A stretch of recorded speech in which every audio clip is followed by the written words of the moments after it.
is Jeffrey Madoff, and welcome to our podcast called Anything and Everything with my partner, Dan Sullivan. I so often hear the phrase, I want to create value. And, that's kind of an entrepreneur's mantra. I'm creating value. Mm-hmm. But I think what they're really doing, first of all, is creating the value for themselves, which is the pursuit of whatever that is. And that they aren't that altruistic. There's a satisfaction that they're getting beyond money. And we're talking now about those emotional things that are beyond money or separate from money. Mm-hmm. Whether they're trying to prove themselves to a parent or who knows. But there's a lot of things that feed into that. And so as I've been around more entrepreneurial groups and at these conferences and so on, and I hear everybody's mantra being, I want to provide value. I want to create value for other people. I'm thinking, that's down the list. First of all, what I think you want to do is create a situation, circumstance, and ecosystem for yourself so that you can have a platform of sorts. Doesn't mean to espouse beliefs. It means to consume your activity and angst and everything else. Does that resonate at all? Well, the other thing is quite a bit from where it ends. You can come back to the beginning. And I think that there is a difference in entrepreneurs from other people. My sense is that it starts early and way earlier than your late teens or your 20s. I think it starts at childhood stage. And I think it has to do with being different, that you actually strive to be different, where a lot of kids strive to fit in, they strive to belong. I think the person who generally 20 years later will become an entrepreneur actually has a real zest for doing things differently, being different, being seen as different. It's interesting because one of the first questions I ask the guests in my class is, if we would have known you as a child, would we see any indication of what it is you're doing now? And most of them say yes. There are those, not an insignificant number, but I would say maybe 20%, if that, say no, nobody would have ever guessed this path. And I have friends like that. Good friend of mine, Tom Giampetro, who became very successful in high school education in California. And he went to junior college. He was not a good student. And we saw each other at our 50th reunion. And we had talked before, he was principal of the year. He had been teacher of the year. He'd had all these great accomplishments. You would have never even pegged him for going to college. But somebody believed in him. The person that sponsored him into college and onto the football team, he was a good football player. Tom felt finally a sense of purpose that he didn't have before. And he felt something that could give him confidence in himself and ability to perform. And, that happened early in life. I'm not going back to the earliest, like what you're talking about. I want to get to that. But what was quite fascinating is we all the time here find your passion, but I don't think you can find your passion. I think you have to discover it, and it develops over time. I said to him, Tom, if I'd have listed the 500 people from our high school that would have gone on to a successful academic career, you would not be on that list. And he cracked up. And he said, I wouldn't put myself on the list either. But there was a shift that happened. And that shift was really interesting. That shift was finally somebody believed in him. It was, in a sense, almost gave him permission and validated that he could do more than he has done. Yeah. His parents were immigrants. And he did not get that sense of accomplishment from home and always felt kind of diminished. And then he finally excelled. That was very interesting to me because it goes back to what you were saying about, trying to prove something to somebody. Well, what about yourself? Because I may be completely wrong here, but I can easily picture you as a 6-year-old. Yeah, my hair was darker and I had more. My feeling is that if I saw a 6-year-old Jeff and looked at him and, had a chance to, just watch you in action for hours, playing with other people, doing work and everything. My sense is that you could very easily see what it looks like 60 years later, 65 years later. Same with me. I mean, I feel right now at 77, very, very close to who I was at 7. Well, I often say that I have aged but not matured. And I think that you're right. And one of the reasons that I asked that question of my guests is because I thought back about myself. I had a movie theater in my basement when I was 10 years old. I used to draw the posters, print them out. Remember little printing presses where you put the little rubber letters in those little metal trays and put it on and you crank them out? And I'd put them up around the neighborhood. I would rent films. I would go downtown Akron, which a lot of parents didn't let their kids do because you could get candy bars instead of 5 cents a piece. They were like 2 or 3 for 5 cents. My dad would get these drums of popcorn. So there was no overhead on that refreshment, and get sandwich bags and that. But, I put together a movie theater and I would create soundtracks because they were all 8mm and there wasn't sound. So I created soundtracks and used my sister's stereo and found records and sound effects. And I would tape record them and then sync it up with the movie. So I was doing the things that 20 years later I would make a living at. Mm-hmm. But I always had something going on. Yeah. So I think that you are correct that I had a certain kind of ambition. I do think that, I saw that behavior in my parents. They were both entrepreneurs, as is my sister, mm-hmm. That she owns her own business. So mm-hmm. I think you're right. If you did look back, my behavior wouldn't be alien now to, God, I can't believe you turned out that way. I think you're correct. I come down to the name of your book is Creative Careers. And it seems to me that the purpose for going in that direction, because very few people actually do, and I've been around entrepreneurism since the early 70s. And the percentage of people who qualified for being called entrepreneurs in 1974 is no different than the percentage of people today. Population's a lot bigger, so you see more of them, but it's just that the population is much bigger. And they're quantitatively bigger, but as a percentage, they're not bigger. And I think the reason why a lot of people say they want to be entrepreneurs and others stick with it until they actually do become an entrepreneur has to do with you have a passion for freedom. My whole attitude is that the correct starting point for any entrepreneurial career is an unusually greater and unusually unique passion for personal freedom. Interesting. Would you say another way of stating that is, I want to do what I want? Well, for example, the other 10-year-olds in your school near Akron weren't doing that. Mm-hmm. They were going to a movie theater and paying it. They actually came to your movie theater and paid you. Okay. And they'd be happy with that experience, Mine wasn't along those lines, but I figured out how to make extra cash at a very early age. I had a real nose for being useful. You could be around adults. And one of the things I noticed, and this goes back very, very early in my life, that adults didn't have it all together. And that being an adult was very complicated business. I once said to my father, I was around 14 or so, I had a very close relationship with my dad. And I said, Dad, it seems to me that adults are just fucked up older kids. And he laughed and said, you're right. And I think that, so many people, we see them no matter what age, they're basically acting out from whatever the formative experiences were when they were younger. Some are able to mask it better as they get older, but it is basically acting out.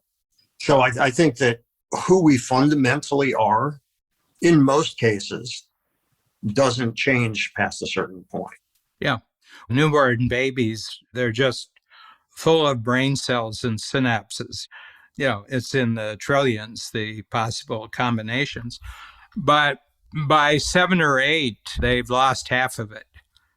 They've already gone in a particular direction, and it's like a spring coming up at the top of the mountain. But the water doesn't go evenly on all sides going down the mountain. It finds certain paths. So, it might be out of 360-degree possibilities, it might be 5 places where the water actually goes down. And so my sense is that our interaction with experience and what our brain makes of what's happening to us, because it's all brand new. But my sense is that you get a hold of some certain basic experiences when you're little. Then you keep using new experience to actually build what's right at the center. And I think that actually happens before we're conscious. 6 or 7 is usually when they say that a child can kind of do 2 things. One is they see themselves as really different from other people. And the other thing is they have the ability to actually reflect on the fact that they're thinking. Well, and so what's interesting about what you said is I look at creativity very much tied to that, because when you are young and you're in school, and conformity for the sake of control of the classroom, everything is very much praised, and those that aren't conforming are considered problems. And I think that one of the things that enhances creativity, when you talk about when you're a kid, everything's new. So it's all exciting. It's all new. You're processing new stuff all the time. But then people stop. It's been 5 years since they read a book. They haven't been to a movie in 2 years. They haven't seen a play in 6 years. And when's the last time you went to a museum? Oh, God, I don't even remember. But what I think is that you can stay vital if you constantly are creating those new dots to connect in your brain by constantly putting yourself in the position to have novel experiences. I think that happened when we were younger in the 60s and people started doing psychedelics and all of that. I think that was mistaken for somehow opening these new doors, the Aldous Huxley doors of perception with LSD. But in fact, what I think it is I think you can do that through the kinds of experiences you can try to obtain by putting yourself out there, which I think most people are very reluctant to do. Yeah. We were basically off for 10 days. We have a cottage up north, so we went up there, and I got into a history book. And the Second World War is my favorite area of history because I was born during it. And this actually corresponded to the history that this book called Twilight of the Gods by a tremendous writer. He's a naval historian, but he's just writing about from June, July of 44. So I was born in May of 44 to the peace agreement on the battleship Missouri. He was just talking about exciting, wouldn't really do justice to what the experience of these 18 to 25-year-olds were experiencing, 18 to 30-year-old probably experiencing. It was like the clash of the cosmic gods. I mean, the forces that were clashing with each other. And as an individual, you had no importance whatsoever. I mean, you had no importance, but you were part of something where you were operating at a very, very heightened level of awareness, either fear or excitement. It could be just awful, or it could be just amazingly uplifting what they were doing. And then it ended. It just ended. Some of them had been at it for 3 or 4 years. They had been in action, but they were still in their 20s. Okay. And some of them had gotten married at the last moment, the last month before they went off. And they had been writing back and forth. In some cases, children had been born when they were away. And they were talking about what the great wish was on the part of that generation.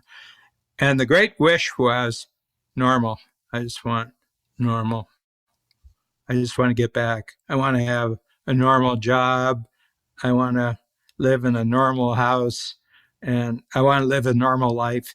And the 60s generation was born to the generation that just wanted normal. Even the civilian population that didn't go to war, they had gone through the Great Depression and they were, going through the Second World War, and all they wanted was normal.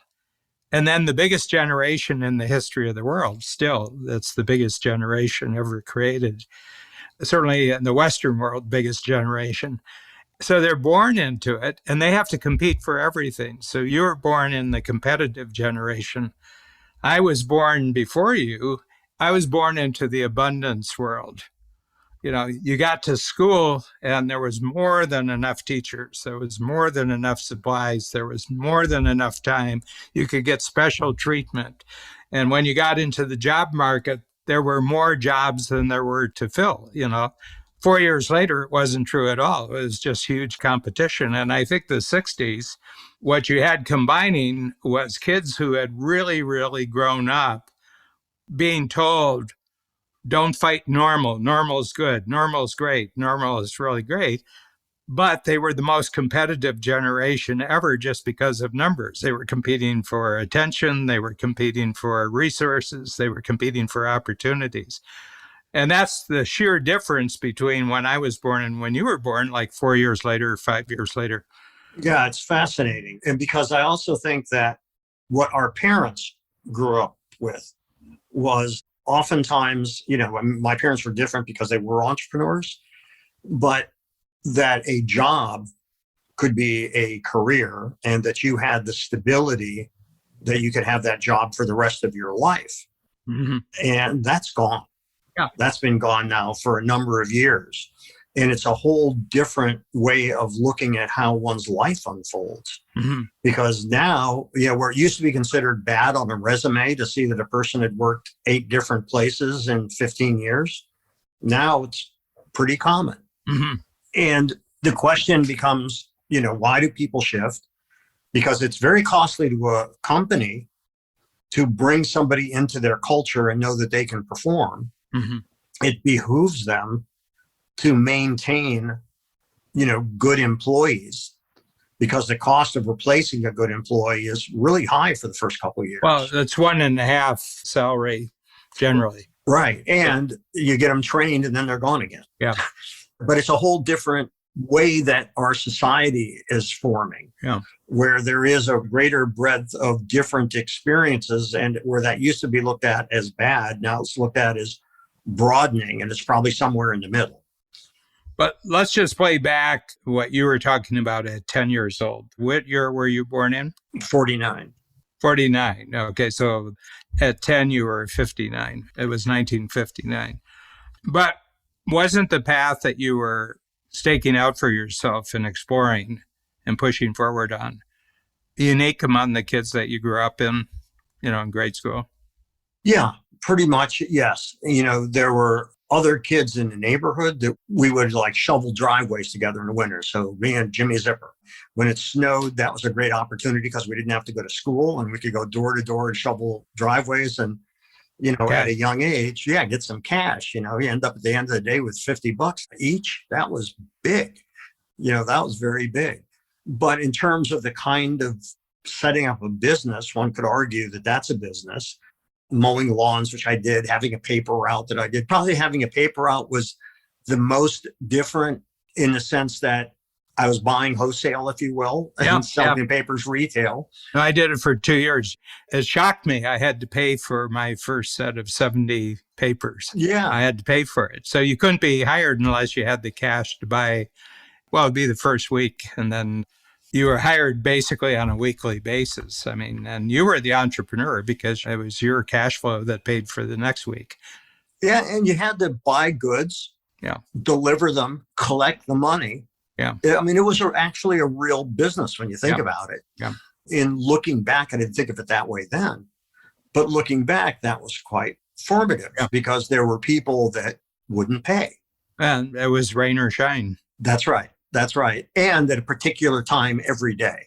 Yeah. So, people counted on getting their newspaper delivered before they got home for dinner. Yeah.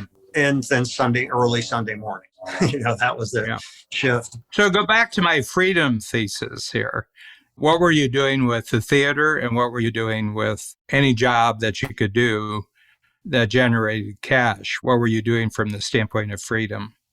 I think it was the ability to, first of all, do things that I liked doing. So when I started the theater in the basement, I liked doing it. I liked mixing the audio tracks. I liked selecting the films. I liked designing the posters. I liked all that stuff. So getting paid gave me the ability to continue doing what I liked doing.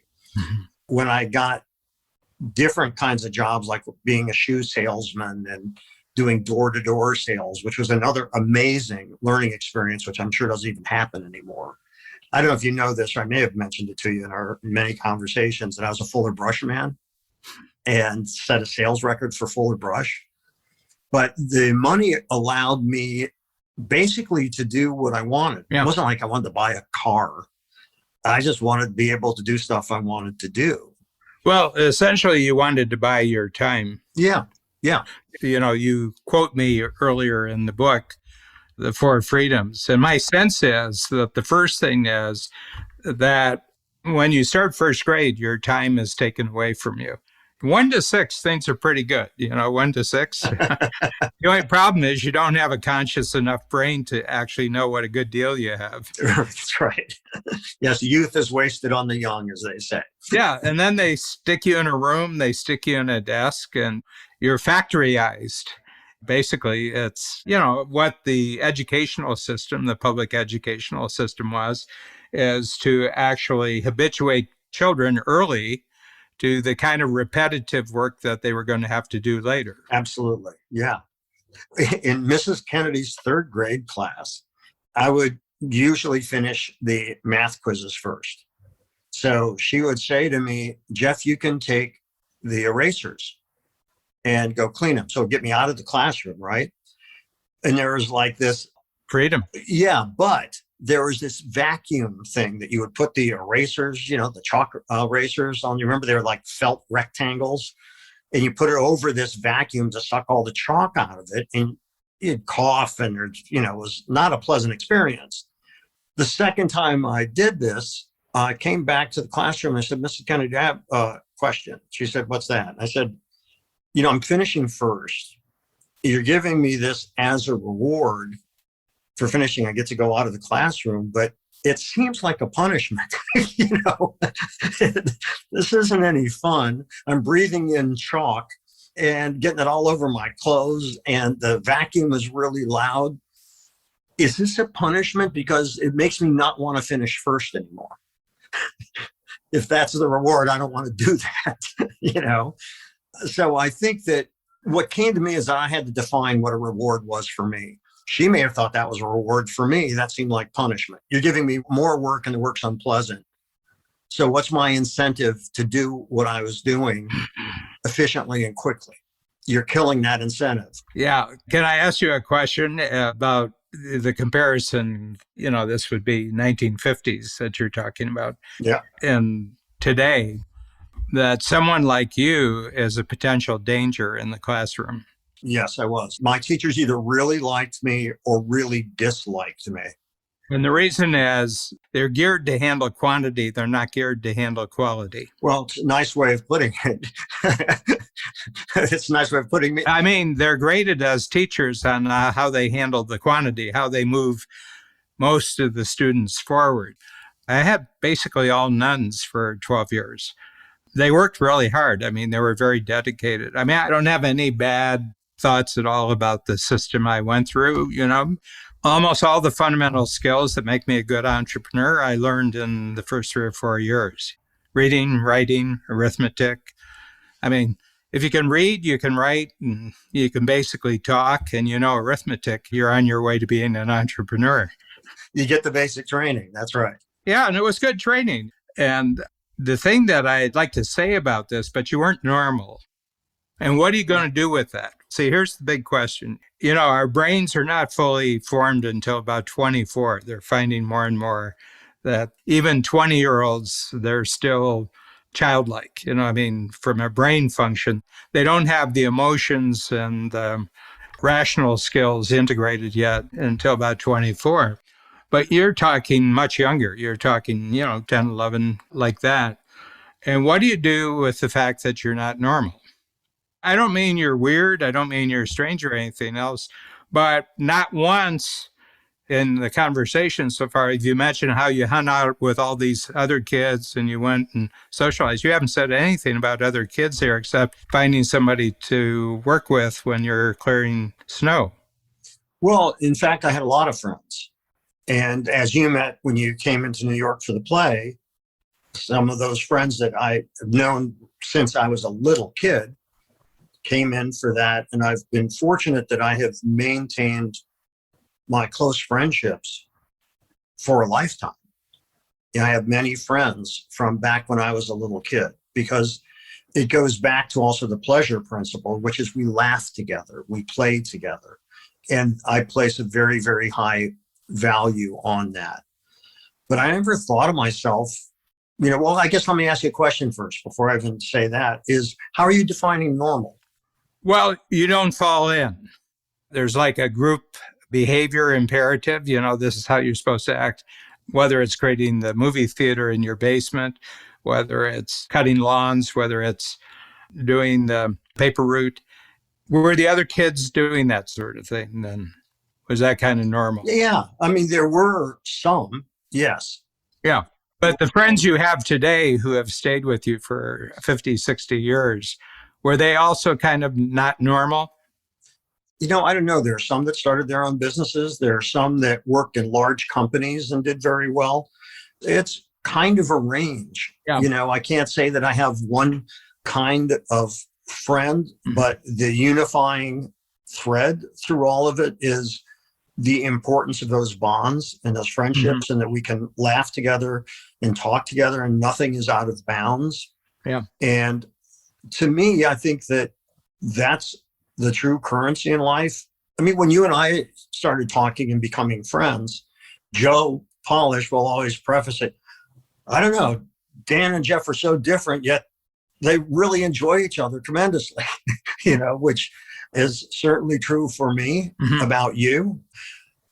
How would you define that value among the people that you know? Because it's not like I can't categorize my friends as saying that they're all driven or they're all entrepreneurs or they're all this. It's a whole mosaic. Yeah, well, I have no one from the old days. All my friendships are entrepreneurs, with the exception of perhaps spouses of my friends where you hang out with them. And it was funny, just to give you a difference. So you were talking about the 50th high school reunion. I went back for my 25th. I haven't been to one since my 25th. And I remember because I had the company then, and I was telling my team, I'm going back for my 25th high school reunion. So they were very, very interesting because I hadn't really talked much about that. And here I was going back. So two things about it. First of all, when I came back, they said, how was it? And I said, well, nobody came. And they said, what? Nobody came? No. Oh, no, they sent a bunch of old people in their place. They were already old, like they were 40, early 40s, 43. And they were old. They were talking about retirement.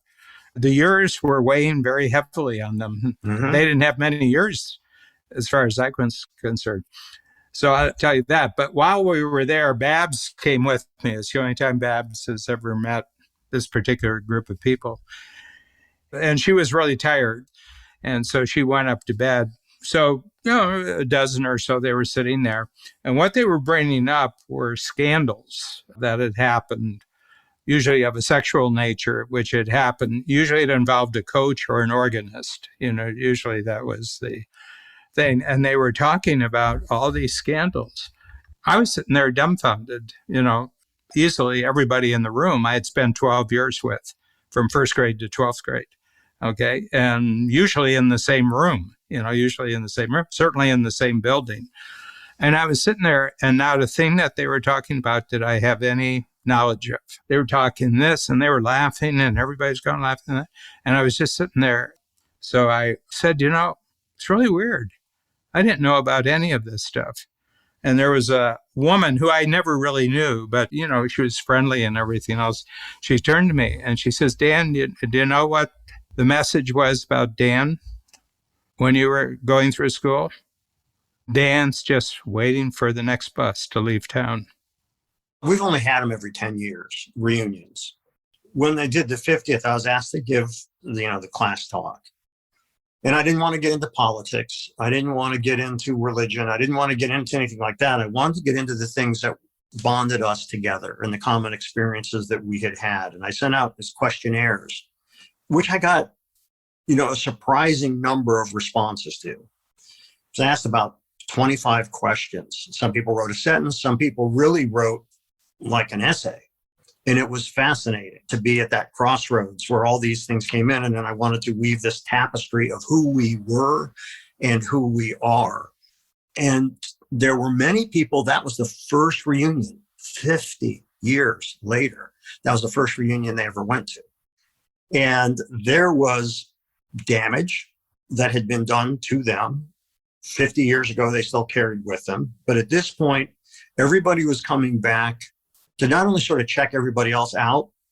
Like I remember at our 20th, especially at our 10th, people were like in the brag mode of, what they were doing and all those who could brag. By the 50th, everybody was there to have a common experience because like you, most of us had gone from kindergarten through high school with a significant portion of the people there. And it was really interesting. It was really interesting because back to your earlier point, I think that we carry things with us, try to prove things to people, all of these things. And that starts really young. And most of us don't shed that. There's a kind of, if you will, PTSD because the traumatic experiences stay with us. So one of the people that wrote back says, I'm not coming to the reunion. I had a horrible time in high school. I have no desire to see any of those people ever again. But they responded. They responded. And, it's interesting. Yeah. Oh, absolutely. And Margaret, my wife, said, wow, he's waited 50 years to say that to somebody. Right? Yeah. Well, he didn't come. But I wrote back to him when I got his thing and I said, I'm sorry. You were clearly very hurt by your experiences. And I just want you to know that you're not alone in that. And then he wrote back and said, I might have reacted a little strongly. Thank you for writing back. Anyhow, we've become friendly. Haven't seen each other. Still haven't seen each other since high school, but he's a writer. I get a long email from him. He sent me 3 of his manuscripts and he's made a living as a writer, which is what he wanted to do since high school. It's really fascinating. And so on one hand, I'm really interested in what is it that bonds us? And the flip side of that is when we've become so divided. And I'm not talking about, the politics manifests that division. Yeah. But what I'm talking about is as people, what are those things that bond us? What are those experiences that we all have, travails that we have? Because what was that? 3 years ago was my 50th. It'll be 4 years this summer. So it wasn't 70 yet. I was, 68 at that time.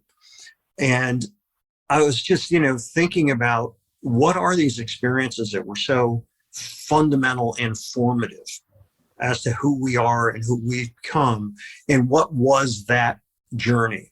What impacted us? Yeah. And there were people, by the way, that said, I used to be very liberal, I've become very conservative, and the opposite.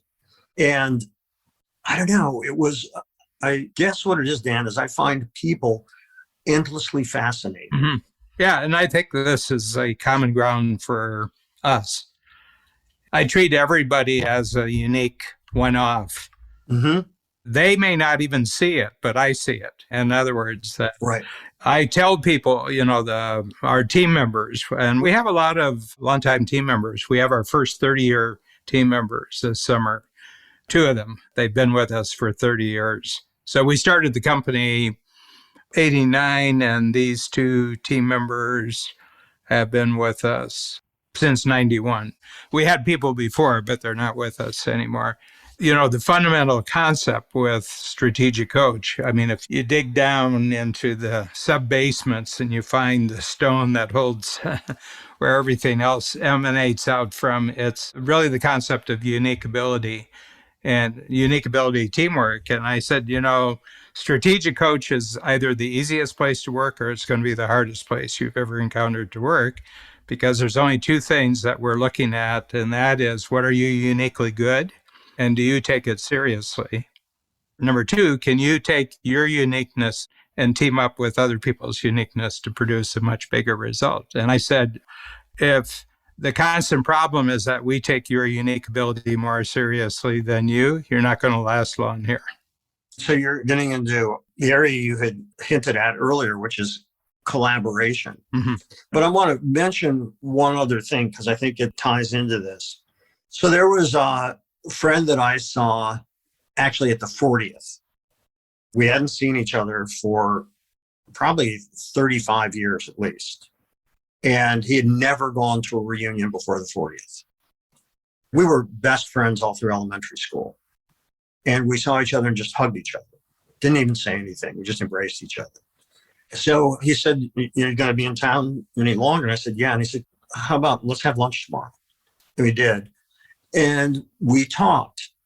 He said, you might have noticed that I kind of receded into the background in high school. And, although we were still friendly, we didn't hang out anymore or anything. Yeah. Anyhow, he told me what was going on in his life. I had no idea. And it bubbled up all these feelings, not only this empathy for him and the incredible struggles that he had, which I had no idea about, but it made me think about what so many other people have gone through mm-hmm. that I also had no idea about, but then you judge them on that face that they put forward at that time. Mm-hmm. And not only was it still a formative time, but you don't know what people's lives are. You don't really understand that. And that really hit me. I think that I gained some wisdom as a result of just having that afternoon lunch and realizing how little I knew about what had happened mm-hmm. to him. Yeah. And, pick your person. It's the same story. Because you don't get to the age we are without scars. Yeah. Stuff happens. Yeah. Things impact us. And I think oftentimes we're way too quick to judge when we don't really know what's going on. Now, that doesn't mean you don't want to get out of the way of unpleasant people, and minimize that contact. But you're right. It's like pick anybody. Yeah. Yeah. I mean, a lot of them aren't conscious enough to actually reflect on what they've done. Right. No, yeah. That's right. So, with the best will in the world, it doesn't go anywhere because they just don't have the ability to converse about that. Yeah. I don't think our childhoods could have been more radically different. And I'll tell you why, because I'm the fifth child in a family of 7. And I'm the fifth child, and both my parents are fifth children. My mother is fifth of 7, and my father is fifth of 9. Mm-hmm. And in terms of my relationship with my parents, I had just the happiest, easiest childhood I've ever heard about. There were just no clashes.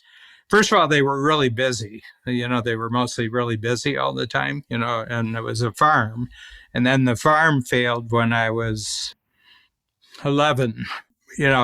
My father really wasn't a good businessman in that sense. A farm's it's a very, very complex operation. And there's so many ways that things can go bad with farm. A half-hour hailstorm at a certain time of the year can just wipe out your cash flow for that year, can destroy your greenhouses.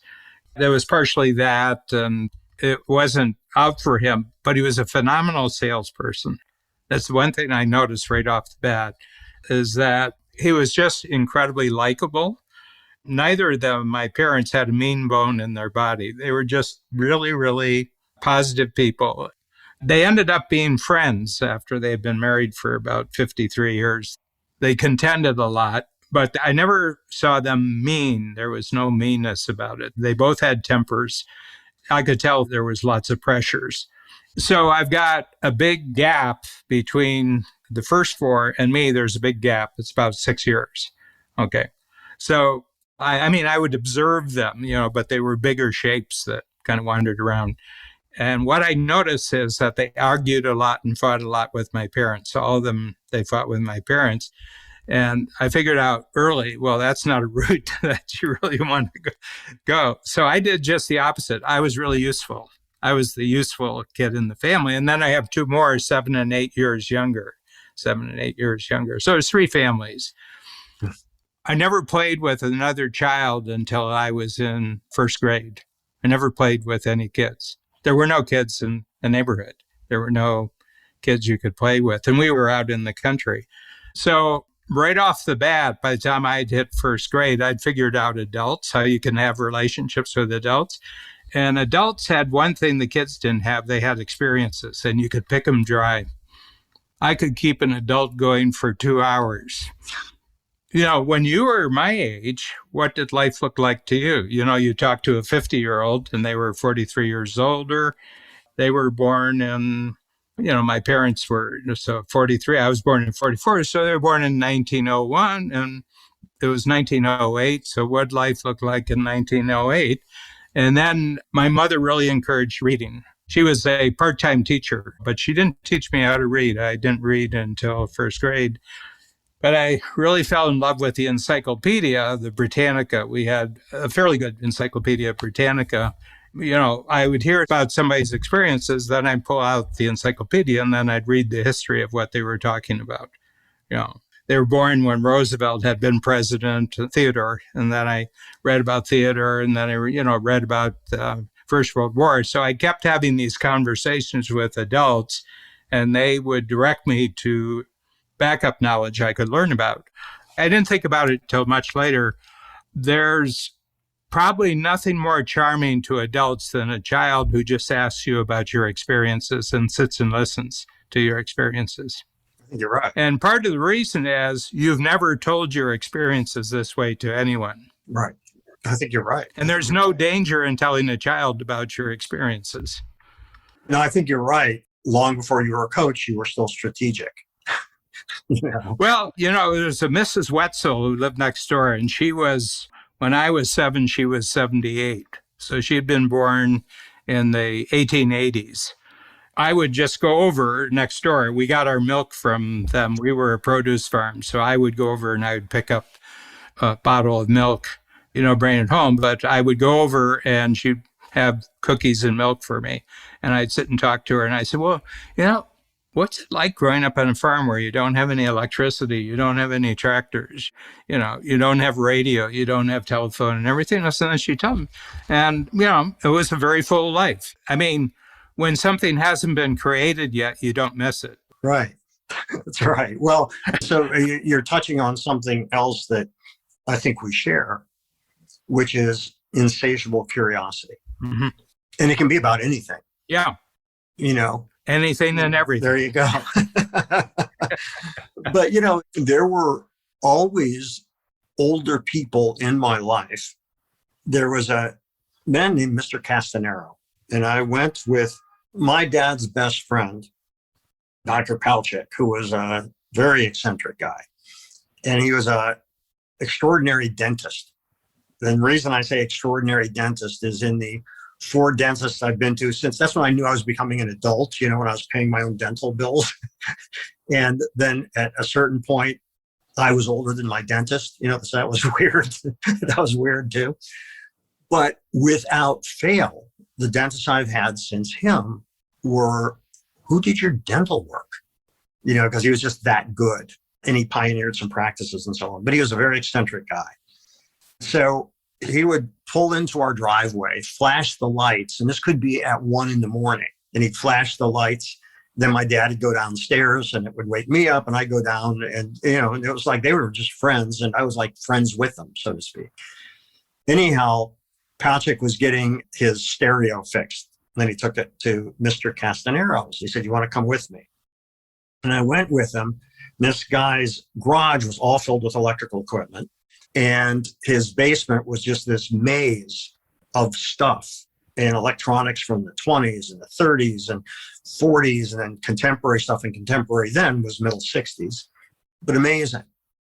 Well, I became friends with Mr. Castanero. And so I'd ride my bike over there and assist him in fixing things. And he would tell me stories about what he did. And not unlike you, I'd ask them questions about, wow, so when things went from tubes to transistor, did you have to relearn how to fix everything? And, all of that. And it was really some of those older friendships that I had were so formative and meaningful to me because they had a vast life experience like the dairy farmer near you that you didn't have. And so it was all new. Mm-hmm. And it goes back to what we were talking about earlier today is other dots are forming and new constellations of ideas can form the more stuff you hear about. So I think if you stay mentally stimulated and stay curious, there's a lot good that can happen. Well, it brings up then probably a topic for our next session, which is you have sort of this internal universe that you've created in childhood and teenage years, and it fascinates you. But you hear reports from what life is like when you go out into the workplace, and you can't get paid for any of that stuff. You can't get paid for being curious in the way that you want to be curious. Right. Again, I'm voting strongly, just having kind of specialized in one kind of character for close to 50 years, which are entrepreneurs, especially ambitious, creative, and cooperative entrepreneurs. Those are my three qualities that I'm looking for. I think that the die is set at a very, very early age for demanding a certain kind of freedom to think about things and talk about things in the way you want to talk. And I think it drives you towards an unusual and not normal way of earning a living when you are out in the marketplace. Thanks for joining us today on our show, Anything and Everything. If you enjoyed it, please share it with a friend. For more about me and my work, visit acreativecareer.com and madoffproductions.com. To learn more about Dan and Strategic Coach, visit strategiccoach.com.